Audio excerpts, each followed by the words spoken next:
Jenderal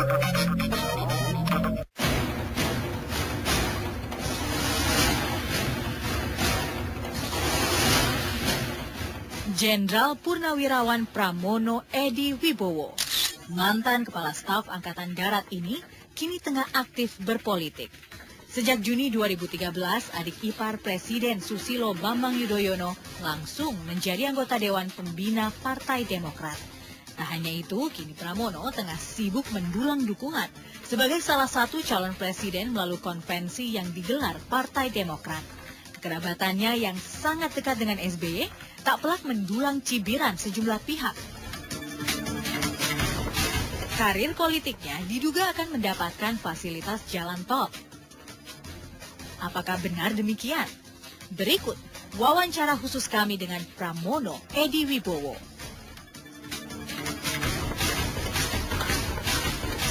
Saya sudah bersama dengan Bapak Pramono Edy Wibowo. Beliau adalah salah satu dari anggota Dewan Pembina Partai Demokrat yang juga salah satu dari peserta konvensi calon presiden di Partai Demokrat. Sebelumnya dikenal sebagai seorang militer, terakhir menjabat sebagai Kepala Staf Angkatan Darat. Apa kabar Mas Edy? Baik, Mbak Uni. Udah lama nggak ketemu. Soalnya saya dengar keliling-keliling Indonesia terus sesudah mendeklarasikan sebagai capres konvensi, udah berapa kota tuh? Sampai dengan saat ini saya sudah mengunjungi 15 tempat. Jadi kalau kotanya mungkin lebih dari 15, tetapi yang jelas bahwa 15 tempat saya kunjungi. Insya Allah dalam rangka memperkenalkan diri saya kepada masyarakat. Sesudah dari capres sebagai mantan Kasat, apakah juga dapat keistimewaan disambut oleh tentara-tentara di daerah saat keliling daerah ini? Wah, ini pertanyaan bagus nih, saya juga senang nih, biar masyarakat juga tahu. Terus terang saja tidak ada itu ya, tidak ada. Nah, mereka hanya misalnya melihat saya mantan kasatnya dari kejauhan saja karena mereka sedang bertugas. Tetapi secara khusus, misalnya disambut seperti saya masih kasat, tidak sama sekali. Bahkan saya lebih banyak disambut kedatangan saya oleh anggota Partai Demokrat. Apa masyarakat ada yang curhat begitu kepada Mas Edy, misalnya kan memang ekonomi Indonesia tumbuh 6%, tapi di banyak tempat juga masih banyak masyarakat yang masih miskin. Nah itu ketemu nggak dengan problematika seperti itu? Ketemu, tetapi sederhana memang. Kadang-kadang pada saat saya berkunjung ke salah satu kampung nelayan, mereka mengatakan, Pak begini, bahwa kami belum punya yang namanya pengisian bahan bakar. Sederhana kok, sederhana. Permasalahannya memang mungkin harus dihitung betul ketersediaan bahan bakar dan fasilitas yang ada. Apakah problem itu disampaikan sehingga bisa ada solusi? Saya sampaikan kepada Ketua Umum, bahkan saya juga sampaikan kepada jajaran anggota Demokrat, baik di daerah, untuk membantu mereka-mereka, andai bisa dibantu. Tetapi kalau tidak, mungkin kita komunikasikan kepada menteri yang bersangkutan sebagai masukan. Karena ini kan perlu keputusan dari pemerintah ya, bukan saya sebagai anggota Demokrat.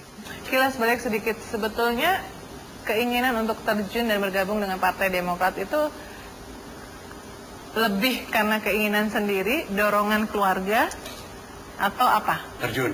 Ya, ke Partai Demokrat, ke politik. Partai Demokrat. Sampai dengan saya mengakhiri ikatan dinas di militer, sebetulnya saya belum tertarik. Karena apa? Saya ingin pengabdian saya di militer tidak menua. Jadi saya akhiri dulu sampai selesai, off selama 1 bulan.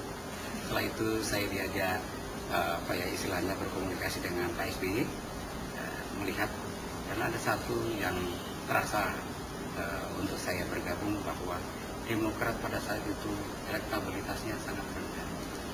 Justru banyak orang bertanya kepada saya, jadi kenapa kok justru sangat rendah itu kamu bergabung? Karena saya inginkan bahwa Demokrat yang dulu baik. Ya. Turunnya kalau menurut Mas Edy karena apa? Ada beberapa hal yang dilakukan oleh anggota Partai Demokrat yang mungkin sudah tersiar kemana-mana, ada yang terlibat korupsi. Walaupun selalu dikatakan oleh Ketua Umum, anggota Demokrat yang lain, bahwa korupsi itu melibatkan juga banyak partai, tapi kita juga nggak salah menyebut partai. Sekarang kita harus introspeksi diri sendiri, yang terlibat ya silahkan selesaikan permasalahannya, dan pada dasarnya Demokrat itu sampai saat ini lebih banyak yang bersih dibandingkan yang terlibat. Mungkin karena semua partai mungkin terlibat korupsi, tapi yang pernah buat iklan anti korupsi mungkin cuma Partai Demokrat. Jadinya orang melihat terkejut mungkin ya. Manusia punya mungkin sifat masing-masing. Melihat korupsi itu tidak lihat jabatan, tidak lihat kedudukannya dan sebagainya, tidak lihat asal atau pendidikannya dan sebagainya. Bisa saja semua terlibat. Bahkan yang sekarang ramai adalah orang yang di posisi puncak mungkin. Jadi ya itulah yang harus dipertahankan oleh Demokrat. Iklan anti korupsi sampai sekarang masih relevan. Masih relevan memang. Masih relevan.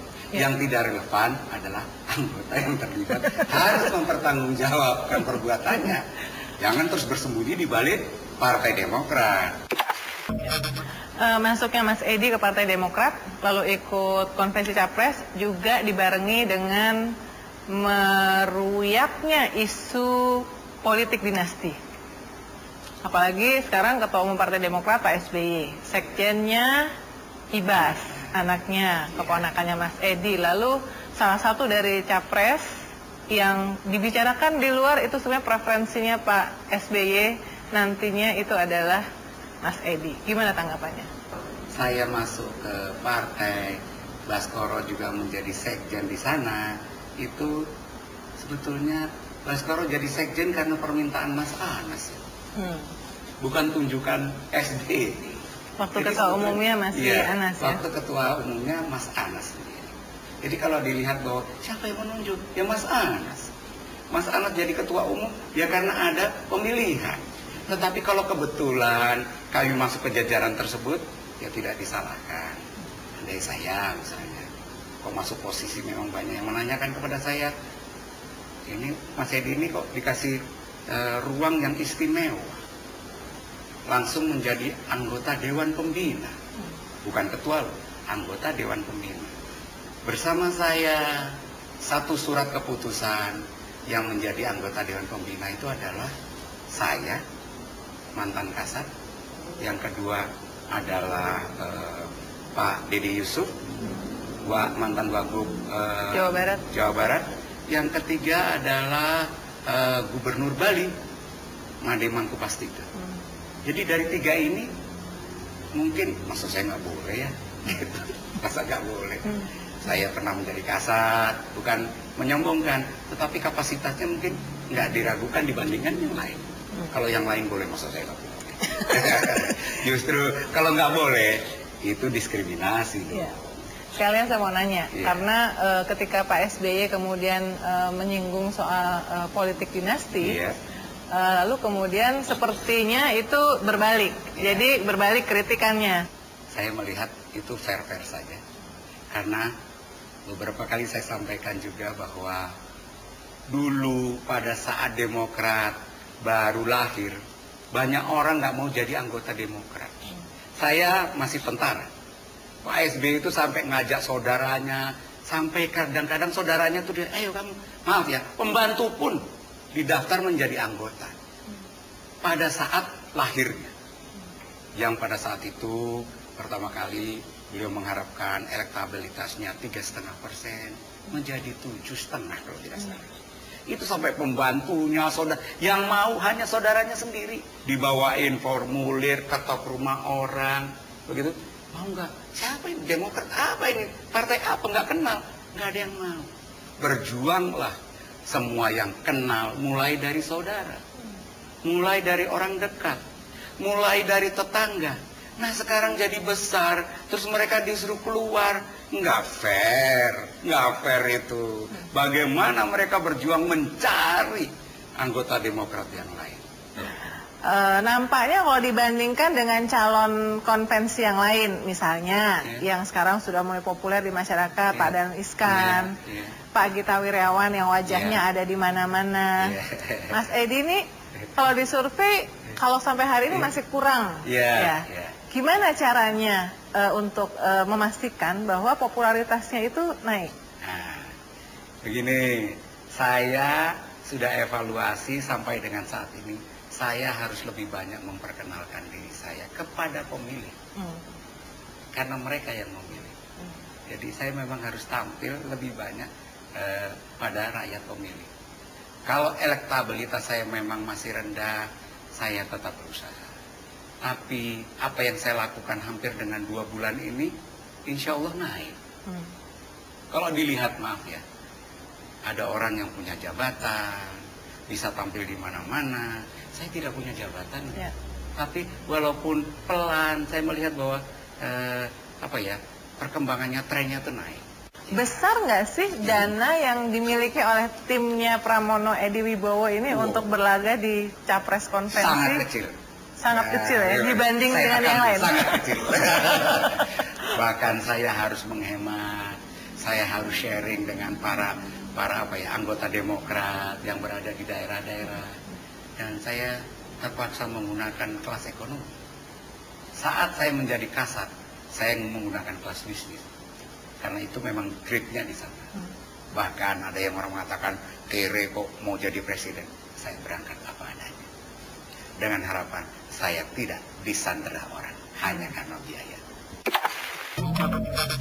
Sekarang kita masuk lagi soal elektabilitas, soal isu negatif yang selalu merubung Partai Demokrat. Dan ini menjadi tantangan bagi Anda sebagai salah satu pimpinan di sana.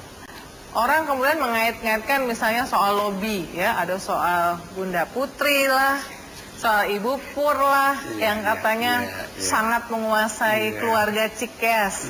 Sebagai orang yang terdekat dengan keluarga Cikeas, ini benar nggak? Nih, sekalian saja saya jelaskan. Pak SBY itu adalah jadi presiden 9 tahun. Satu, Pak SBY sebelum jadi presiden menjadi menteri. Pak SBY sebelum menjadi menteri bintangnya 3. Kalau hanya dari pembisik orang berpengaruh, saya rasa kecil sekali. Jadi kalau ada orang mengatakan pengaruh bisikan dan sebagainya, saya keluarganya pun kadang-kadang kalau saya menyampaikan ada beberapa keterangan, coba dicek dulu Edy. Bahkan pernah saya menyampaikan ada permasalahan, saya sampaikan ke beliau. Beliau mengatakan, tunggu ya Ed, ini beliau ini betul-betul saya tidak berbohong. Tunggu Ed, beliau manggil beberapa orang dan dicek langsung pada saat saya masih di rumah beliau. Setelah itu beliau kembali lagi masuk ketemu saya, Edy makan yuk. Saya karena masih ngobrol dengan ibu, ya. Terus beliau mengatakan, Ed sudah saya cek benar keterangan. Itu adiknya. Apalagi kalau orang lain, bisa dibayangkan. Tapi apa memang betul seperti yang dugaan banyak orang, analisa banyak orang bahwa Pak SBY itu seringkali pengaruh dari pembisik lebih yang besar. membuat enggak. Kalau itu saya bisa tolak, tidak ya. Termasuk di partai, termasuk di pemerintahan. Tidak juga, tidak. Yang menjadi permasalahan mungkin informasinya salah. Tetapi pengambil keputusannya tidak seolah-olah dari pembisik. Beliau selalu menggunakan kepemimpinan yang menggunakan staff, tidak mengambil keputusan sendiri. Faktor Anas Urbaningrum dan gerakan-gerakan yang dibuat oleh Anas, termasuk PPI, belakangan menjadi sorotan, dan ada juga yang beranggapan bahwa reaksi dari Pak SBY sebetulnya tidak perlu terlalu seserius itu. Ini bukan nggak bisa dibaca sebagai bahwa Pak SBY ini agak keder sama gerakannya Anas. Oh enggak, jauh lah, nggak sebanding ya kalau saya bilang. Justru. Nah, maaf ya, saya bilang tidak sebanding. Saya sampaikan kepada kader-kader, jangan minder. Yang tidak baik sudah diproses, kita tunggu proses pengadilan.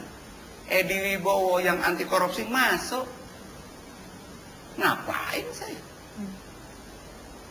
Saya anti korupsi dari pertama. Kalau orang baru mengatakan, nanti kalau saya berkuasa saya begini-begini, pada saat saya diangkat darat, boleh dilihat. Bahkan saya disalahkan membeli 44 tank jadi 150 dengan harga yang tidak berubah. Maksudnya tidak, anggaran yang tidak berubah. Tapi jumlahnya lebih banyak ya? Jumlahnya lebih banyak. Soal pemberitaan media yang dalam 2 kesempatan Pak SBY khusus membahas soal itu. Dan juga sebetulnya media memang harus dikritik ya, Iya. karena nggak semua media juga menjalankan tugasnya Iya. dengan baik. Betul. Tetapi itu juga menunjukkan betapa Pak SBY itu terokupasi dengan soal itu. Ya. Kira-kira kenapa ya, Mas Edi? Beliau merasa bahwa kok nggak imbang banget. Kalau imbang, beliau sih oke saja. Beliau kan mengatakan, sudahlah apa yang kau katakan, kalau tidak bisa dimuat 100, 50%. Kalau nggak bisa 50, 25%. Tetapi tolong kebenarannya itu ya betul-betul. Jangan sudah tidak 100, dipotong, diartikan orang lain berbeda arti dan sebagainya. Sepertinya ya istilahnya menyembunyikan sesuatu yang untuk belok ke kiri dan ke kanan. Cukup optimis bahwa akan mendapatkan dukungan yang tinggi dalam konvensi di Insya Partai Allah. Demokrat? Insya Allah. 2 bulan ini saya bergerak ke daerah. Saya melihat juga Demokrat mulai berani mengatakan yang sebenarnya. Terus saya juga mulai dikenal orang. Insya Allah. Karena dari 11 itu semua punya potensi. Meskipun nggak muncul di iklan-iklan, yakin ya? Saya lebih memilih dikenal langsung oleh rakyat. Karena muncul di iklan itu juga saya merasa bahwa aduh, mahal ya. Oke.